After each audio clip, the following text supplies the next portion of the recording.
So this is my studio in the Burley. I'm Anthony Padgett, and just a little point about art and artists. So if you are one of the lucky ones to be chosen by a gallery, which is something like 1 in 400, then you stand a chance of becoming one of the even luckier ones, 1 in 3,000, who makes a living as an artist, a decent living. So what you've got is like a pyramid, like this, and right at the top is that tiny little 1 in 3,000 that makes a living as an artist.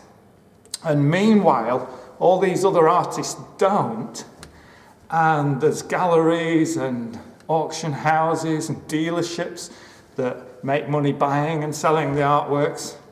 Well, that person at the top wouldn't be there if it wasn't for all the other artists underneath that just boom, right to the bottom, because they only exist because they're in a network, a community of artists that have developed. But what's not happening is those artists beneath are not getting any of the credit or the finance from all the money that people are making from that artist right at the top. So maybe a tax on art sales, and the artists who are spending their lives progressing art can get payment of a small amount for their paints and materials, or some other kind of grant to help them continue their practice.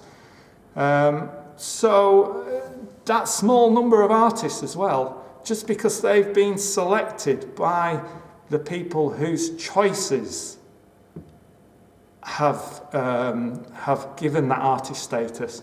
That doesn't mean that all these other artists, their work isn't good, because the subjective choices of the people who've selected the art, the millionaires, are completely different to the subjective choices of the majority of people. And that's all we have at the minute, subjective choices, because there are no standards in art. And I've tried to introduce some of these. And you can get my book online, and How to View, Understand and Criticise Modern, Contemporary and Traditional Artworks. And you get that on Amazon.